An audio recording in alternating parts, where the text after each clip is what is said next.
যুবক আসো, ভাবো, সবার পায়ে হাত রেখা বলতেছি, যে যে স্থানে আছে, যার যতটুকু পজিশন দুনিয়াতে, রিক্সা চালাও, তুমিও ভাবো যে এই ছোট জীবনটা কেন দিলেন। বাবা উচিত কেন দিলেন? ওই জান্নাত পাওয়ার জন্য দিলেন। বলে আপনি কি করে বলেন? এই জন্যই বলি, কেন আমাদের যাত্রা জান্নাত থেকে, আমরা জান্নাতে যাব।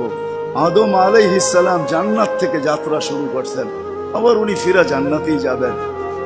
আমাদেরকে যদি আল্লাহ জান্নাত না দিবে, তাহলে মুসলমানের ঘরে আমার অস্তিত্ব দিল তো দিল কেন? আমি তো ডিমান্ড নোটও করি নাই, আমি তো আল্লাহর কাছে চাইও নাই, আমি তো আল্লাহর কাছে অনুরোধও করি নাই। আল্লাহ সদ ইচ্ছায় আমাকে মুসলমানের ঘরে পাঠাইছেন। দুনিয়াতে পা রাখতে দেরি, আজান একামতের ধ্বনি আমার কানে আসতে দেরি হয় না। কিন্তু সব সত্য, কিন্তু এটাও সত্য, আমি সবকিছু পাওয়ার পরে হারায় গেলাম, আল্লাহকে ভুলে গেলাম। এই জন্যই কোরআন আমাদের কানে ধ্বনি দেয়, কুতিলাল ইনসানু মা আকফারা। ও মানুষ, তুই অকৃতজ্ঞ হইলি তো হইলি কি করে? উচিত তো ছিল ফল আসলে গাছ আরো ঝুঁকবে, ফল আসলে আরো ঝুঁকবে। উচিত তো ছিল শিক্ষিত মানুষগুলা শিক্ষিত হইয়া 24 ঘন্টা আল্লাহর কুদরতি পায়ে পড়া থাকবে। উচিত তো ছিল ধনী ধন পাওয়ার পরে আল্লাহর কাছে কাছে থাকবে।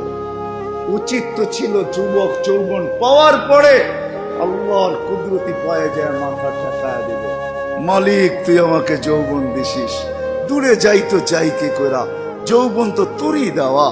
24 ঘন্টা আমাদের উপরে রহমতের বৃষ্টি বর্ষিত হইতে থাকে। তারপরও আমাদের সমাজের মানুষগুলা একটু ভাবে না, একটু চিন্তা করে না এই ছোট জীবনটা কেন দিল। আসলাম আর যাব। উর্দুতে বলে খানা কামানা খানা সোনা সুবা পাখানা। এটার জন্য তো দুনিয়ায় দেন নাই, জীবনটা দেন নাই যে কামাবো, খাবো, ঘুমাবো, আর সকালে খালি করব, আবার কামানোর জন্য ছুটবো। মা বোনরা হয়তো একটা আটটা বেশি করে, পকানা সাজনা সাজানা, খানা খিলানা, সোনা, আর পরেরটা তো সবারই সমান। এতটুকু হয়তো মা বোনদের দুই একটা বেশি, চার চারা তো পুরুষের সমানই। এই জন্য জীবন আসেন ভাবি, কোন দিন এটা ফুরে যাবে কেউ জানবে না। মৌত কারো কাছে মিস কল দিয়ে আসে না।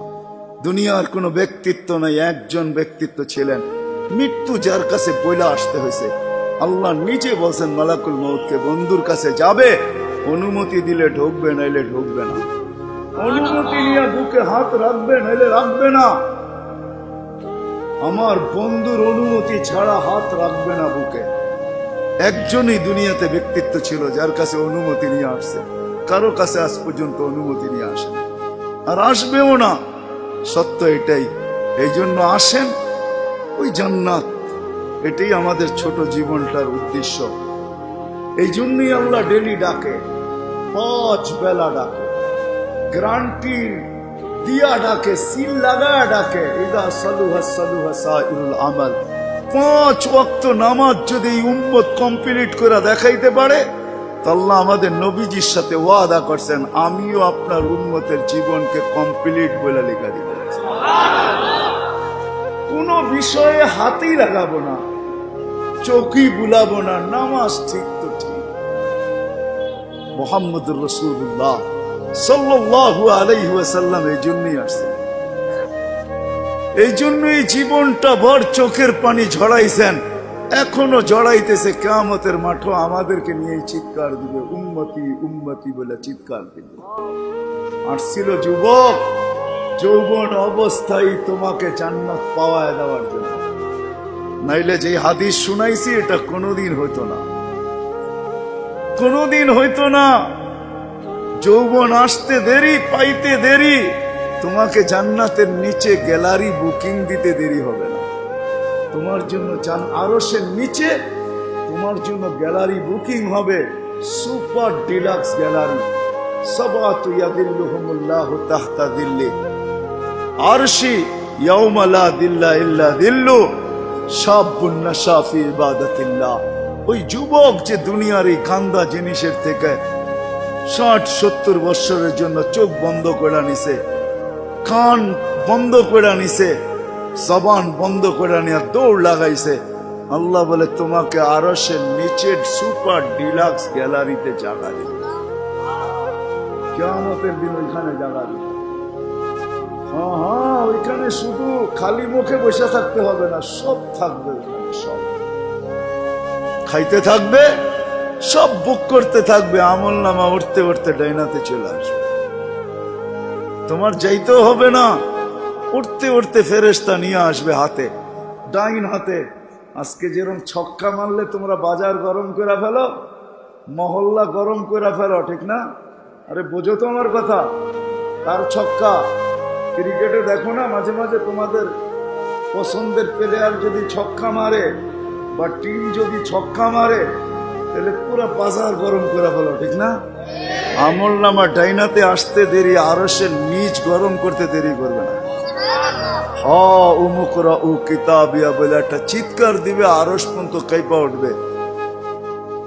আল্লাহ মুস্কি মুস্কি হাসবে যে দেখো কি চিৎকার দিতেছে। ডাইনাতে চলে আসবে, আম্মা মান উতিয়া কিতাবাহু বিয়ামিনি। ডাইনাতে আসতে দেরি, চিৎকার দিতে দেরি হবে না। এটা চিৎকার, খুশির চিৎকার। উমুকরা ও কিতাবিয়া। আর শুধু এটাই না, ওইখানে যে নাস্তাও খাবে। বললাম না খাওন আছে, খাওন আরশের নিচে। জান্নাতের মাছের কলিজার কাবাব আর জান্নাতের রুটি খাওয়াবে।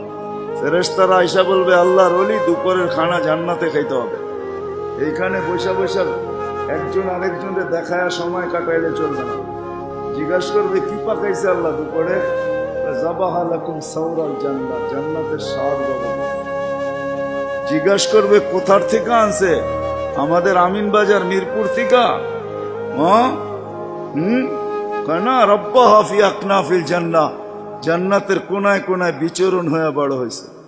জিজ্ঞাসা করবে কি গাছ খাওয়াইছে আল্লাহ? ফেরেশতারা বলবে হাশিশ আর জাফরান, পিওর জাফরানের গাছ খাওয়া বড় হয়েছে। বর্ণনা শোনার পরে মুখে পানি এসে পড়বে, উঠবে জান্নাতে যাওয়ার জন্য। উঠতে দেরি, নূর হুমিয়াসা। ওই দিন নামাজের মজা বুঝে আসবে, ওই দিন উজুর মজা বুঝে আসবে। যেখানে উজুর ব্যবহার হয়েছে ওইখান থেকে নূর ফুটা বাহির হবে। যেই জায়গা নামাজে ব্যবহার হয়েছে ওখান থেকে নূর ফুটা বাহির হবে। দুজকের পাশে যাবে, দুনিয়ায় কি রংবাজ। দুজক যখন জিজ্ঞাসা করবে তোমরা কারা, তো সব রং বুড়াও রংবাজ হয়ে যাবে। রংবাজ বুঝেন তো? দুজকরে পরিচয় দিবে, চিনো না বুঝি আমাকে? হ্যাঁ চিনো না? নিজেকে পরিচয় দিবে ঘন্টা ভর। তারপরে দুজক বলবে মাপ চাই বাবা, জিজ্ঞাসা করেও বিপদে পড়ছি। তোমরা ধীর গতিতে পার হবে না, দ্রুত গতিতে পার হবে। কাইলা তাসর, এমন না যে পদ্মা ব্রিজ নতুন দেখতে গেছো, গাড়িওয়ালা করে বলছে আস্তে আস্তে চালা, একটু দেখালোই, আবার কবে আইনা নাই, ঠিক না? ওটার ভিতরে লেখা আছে কিন্তু কত মাইল স্পিরিটে চালাইতে হবে। এর চেয়ে কম দাঁড়াইলে খবর আছে, সিসি ক্যামেরা লাগাইয়া দিছে। কিন্তু দুজকও বলবে দীর্ঘতিতে যেও না, আগুন নিভা যাবে। তোমরা এরম গতিতে পার হবে যে খবরই না হয়, উঠবে আর ওই পারে যে ঠক করে লেগে যাবে। আর ফেরেশতারা প্রটোকল দেওয়ার জন্য দাঁড়ায় থাকবে। ওয়াসিকাল্লাযীনা তাকাউ রাব্বাহুম ইলাল জান্নাতি যুমারা হাত্তা ইযা জাউহা ফুতিহাত আবওয়াবুহা ওয়া ক্বালা লাহুম খাযানাতুহা আসসালাম। ফেরেশতারা প্রটোকল দিবে, বলবে চিরদিনের লেগে ঢোকা জান্নাতে। আমাদের নবীজি এটাও জানায় দিয়েছেন এই উম্মতকে, শুধু আমাদের নবীজি আর এই উম্মতকে, যুবক তোমাদের জান্ডা কিন্তু হাসান হুসাইনের হাতে থাকবে। মজা অন্যরকম। মা বোনদের জান্ডা ফাতেমা রাদিয়াল্লাহু তাআলা আনহার হাতে থাকবে। আমাদের বয়স্কদের জান্ডা আবু বকর আর উমর রাদিয়াল্লাহু তাআলা আনহুর হাতে থাকবে। আল্লাহর নবীজি আগে আগে থাকবে। ওয়াস্তাকবিলুনি উম্মতি রব্বি, আল্লাহ জান্নাতের গেটে আমাদেরকে স্বাগত জানাবে। কেমন সর্বশেষ যে জান্নাতে যাবে, সর্বশেষ, শেষ পড়ার কেউ যাবে না। ও যখন জান্নাতের দরজায় যাবে, হুর দেখা 40 বছর তাকায় থাকবে, খালি রূপ দেখা 40 বছরের লেগে ট্যা হয়ে যাবে। ট্যা 40 বছর পরে হুর ওর গালের ভিতরে চিমটি কাইটা বলবে খালি দেখবি, আর কিছু কাহিনী নাই, আর কত দেখবি তুই আমারে, চল ভিতরে। ওই জান্নাতের জন্য ছোট জীবন ব্যবস্থা।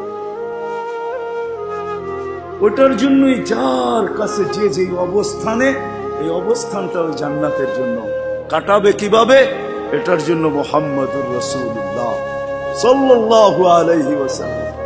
আমি তো বলি যুবক, হায় এই জীবনে তো কতবারই চুল কাটলা, ঠিক না? কাটো নাই চুল? হ্যাঁ, কমসে কম তো ঈদে কাটো, ঠিক না? আজ পর্যন্ত সেলুনে যে কোনোদিন বলছো যে আজকে তোদের যতগুলা ডিজাইন আছে এগুলা সরা? ও যদি বলে তোর মাথায় কি এলো, কয় না না সরা তুই এই ডিজাইন। আজকে আমি নিয়ত করে আসছি আমার চুল কাটবো আমার নবীর ডিজাইনে, আমাকে কাটা দিব। একজন যুবক দেখো, বলো কসম খোদার, যদি তুমি নবীর মহব্বতে একদিন চুলও কাটতে পারো, তাহলে আমি জানি তোমার যদি ঈমান নিয়ে মরতে পারো, একদিনের চুল কাটা তোমাকে জান্নাতে নিয়ে যাবে। নবীর আদর্শ আল্লাহর কাছে বড় প্রিয়। এই জন্য আসো, লম্বা করতে চাইতেছি না, আসো ছোট জীবনটা যে যেই ক্ষেত্রে আছি, যুবক যৌবনে, নারী নারীত্বে, পুরুষ পুরুষত্বে, ধনী ধনের ভিতরে যে যে অবস্থানে আসি, পজিশনে আসি, এটা ওই জান্নাত নেওয়ার জন্য। নাইলে পস্তাইতে হবে, সওয়া যাবে না, এটাই সত্য। এক এক দুযোগীর এক একটা দাঁত হবে 10 কিলোমিটার চওড়া, উপরের মারিটা হবে 160 কিলোমিটার, বসতে জায়গা লাগবে 470 কিলোমিটার। ওই পাহাড় আমি 4 বার এই 2 চোখে দেখছি, ইয়ামানে জাবালে বায়দা, যেটার সমান এক একটা রান হবে। সইতে পারবে না। তোমাকে মুসলমানের ঘরে অস্তিত্ব দিছেন এই জন্য না, তোমাকে মুসলমানের ঘরে অস্তিত্ব দিছে যুবক এই জন্য যে তুমি যৌবন দিয়েই আল্লাহর কাছ থেকে জান্নাত নিয়ে নিবে। পরের সময়টা যেটা থাকবে ওটা শুধু বোনাস থাকবে। জান্নাত তুমি নিয়ে নিবে, পরে যা সময়টা পাবে এটার জন্য তোমার পদ মর্যাদা বাড়তে থাকবে, জান্নাতে মর্যাদা বাড়তে থাকবে। কিন্তু জান্নাতের প্লট তুমি যৌবন দিয়ে নিয়ে নিবে, এই জন্য তোমাকে যৌবন দিয়েছে। আসো আজকে সবাই মিলে অঙ্গীকার করে বুলার রাস্তার থেকে ফিরে আসি আর ভাবি যে আমাকে কিন্তু জান্নাত নিয়ে যেতে হবে। ওইখানে কোনো পরিচয় চলবে না। যদি চলতো তাহলে একটা কথা বলেই শেষ করতেছি, দুনিয়ার কারো যদি নাও চলতো তাহলে আবু তালেবের জন্য চলতো পরিচয়। আবু তালেবের চলতো, যেই নবীর পিঠের ছোঁয়া পাইলে ভাগ্য খোলে। আল্লাহর রসুল খেজুর গাছে পিঠ লাগায় জুমার খুতবা পড়তেন। যেই দিন মেম্বরে উঠছেন, পা রাখছেন, খেজুর গাছ বাচ্চার মতো ফুফায় ফুফায় কাঁদতেছিল, বিলাপ করতেছিল, আমাকে বঞ্চিত করলেন কেন? পেটের ছোঁয়া দিতেছিলেন, ধন্য হইতেছিলাম, কেন বঞ্চিত করলেন? মেম্বরে কেন পা দিলেন?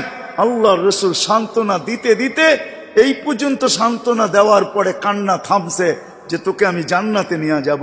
দুনিয়াতে তুই খেজুর খাওয়াইতে পারিস না, তুই জান্নাতে খেজুর দিবি, আমি খাবো। ওই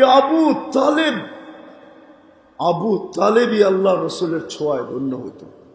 44 বৎসর চাচার সিনায় থাইকা বড় হয়েছেন। 44 বৎসর পর্যন্ত চাচার সিনায় ছিল। ও যুবক, আমি চুল কাটার কথা এই জন্য বলতেছিলাম। আনাস ইবনে মালিক রাদিয়াল্লাহু তাআলা আনহু বলেন, আল্লাহর রসুল আমার ঘরে আসছে, আমি দস্তরখান বিছায়া দিছি, খাইছেন, দস্তরখান দিয়ে হাত মুছছেন। ওই দিন থেকে নিয়ে আজ পর্যন্ত যতদিন বেঁচে থাকবো দস্তরখানকে পানি আর সাবান দিয়ে আমি পরিষ্কার করি না, আর করবো না।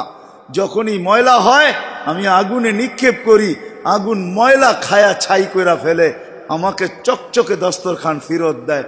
একটা সুতাও জ্বালানোর ক্ষমতা রাখে না। যেই রসুলের হাতের ছোঁয়া পাইলে দুনিয়ার আগুন, দুনিয়ার সুতা পড়তে পারে না। তুমি যদি ওই রসুলের স্টাইলে চুল কাটো তো দুজক তোমাকে ধরবে, তো ধরবে করতে পারে। আমার কাছে লজিক আছে, যুক্তি আছে। আসো, কোনো পরিচয় চলবে না, চলবে শুধু মুহাম্মদুর রাসূলুল্লাহ, তার আদর্শ চলবে। এই জন্য আসেন ওয়াদা করি আজকের থেকে যে আমি আমার জীবনটাকে আল্লাহর রসুলের আদর্শে যে জায়গায় আছি, গরিব গুরবতের ভিতরে থেকে, হায় গরিব তো ভাবে দুনিয়াও পেলাম না, আমিও ভাবি গরিব দুনিয়াও পেল না, আখেরাত যেন হাতছাড়া না হয়। কিয়ামতের মাঠের আধিপত্য গরিবদেরই থাকবে। একটাই সম্প্রদায় কিয়ামতের মাঠে যাদের হিসাব কিতাব হবে না, কানে কানে ফেরেশতা বলবে ইনতালিকু ইলাল জান্নাতি বিগাইরি হিসাব ওয়ালা কিতাব, তোমাদের হিসাবও নাই কিতাবও নাই, চলো জান্নাতে চলো। এই জন্যই আল্লাহ রসুল গরিবদের ভিতরে উঠতে চাইছেন, অহশুরনি ফি জুমরাতিল মাসাকিন, হিসাব কিতাব নাই। শুধু এইখানেই শেষ না, আল্লাহ বলবে তামাত্তাউ খামসুমিয়াতি আম হাত্তা ইয়াদখুলাল আগনিয়া, দুনিয়াওয়ালারা দুনিয়ায় ভোগ করছে 60-70 বছর, তোদেরকে দেখায় দেখায়, তোরা খাবি 500 বছর ওদেরকে দেখায় দেখায়। 500 বছর পরে ধনীদেরকে যেতে দিবে, এই পাশে বসায় রাখবে, বলে বসো আর দেখো ভিতরে কি করে। গরিব বড় বড় বার্গার লইব, 2 হাতে ধরে টানবো আর খাইব। বড় বড় গ্রিল লইব, দুনিয়ার যত খানা জান্নাতের এটা লইব, আর লম্বা লম্বা টান দিব আর দেখাইব আর চোখে টিপি দিব। কি বেরিয়েছেন কেন? ঠিক না? আমি তো মাঝে মাঝে বলি, হুজুররা কি বলবে জানি না, হুরেরও যদি আয়ে বলবো পরে অনেক সময় আছে তোর লোকে দেখা করার, যা এখন 500 বছর খাওয়ার অনুমতি দিছে, দুনিয়ার 60টা মিটায় লই, 500 বছর খায়া লই, পরে দেখা করবো বাগেন থেকে। হুরের কাছেও যাবে না। আল্লাহ ওই গরিবকেও ওই ক্ষেত্র দিছেন, ধনীর জন্যও দিছেন। ধনীর জন্য যে দেন না এমন না, তাহলে ফুসাইল ইবনে ইয়াজ রহমতুল্লাহ আলাইহি বলতেন না, আমাদের সমাজের বিত্তশালীরা যদি গরিবের বাড়িতে যায় আর যা তালাশ করে কার ঘরে কি পাক হইল কি হইল না, আল্লাহর রসুল বলে তুবাল আমির আলা বাবিল ফকির, এর চেয়ে উত্তম ধনী কেউ নাই যে গরিবের দরজায় যায় খটখটায়। ফুজাইল ইবনে ইয়াজ বলে তুমি 1 লোকমা ক্ষুধার্তের মুখে উঠায় দিবা, লোকমাতুন ফি বাতনিন যায় খায়রুম মিন বিনাই জামে, একজন আল্লাহর ঘর বানায় যা না পাবে, তুমি গরিবের ক্ষুধার্তের মুখে 1 লোকমা উঠায় দিয়ে এর চেয়ে বেশি সওয়াব পাবে। আল্লাহর ঘর বানাইলে জান্নাত পাওয়া যায়, গরিবের মুখে 1 লোকমা খানা উঠায় দিয়েও জান্নাত পাওয়া যায়। হাদিসে কুদসি আছে, আল্লাহ বলে আমি ক্ষুধার্ত ছিলাম, তুমি কেন খাওয়াইলে না? তো বান্দা বলবে আপনি, সুবহান, আপনি আবার ক্ষুধার্ত? তা আল্লাহ মানুষ সামনে নিয়ে আসবে, এ ক্ষুধার্ত ছিল, তোমার কাছে হাত পাচ্ছে, তুমি ধাক্কা দিয়া বাহির করে দিছো, একে খাওয়াইলে আমাকে খাওয়ানো হতো। জিজ্ঞেস করেন হাদিস আছে না নাই? আমি কাপড়হীন ছিলাম, তুমি কেন আমাকে কাপড় পরাইলে না? ধনীকেও ধন দিছেন এই জন্য, শিক্ষিতকেও শিক্ষা দিছেন এই জন্য। আসেন অর্জন করবো তো, শিখবো তো, পাক্কা ওয়াদা? নামান সর্বশেষ ওয়াদা, আজকের থেকে নামাজ ছাড়বো না। ওয়াদা, কিন্তু ওয়াদা হইলে উঠান, নাইলে উঠান না। আজকের থেকে নামাজ কোনো মতে ছাড়বো না।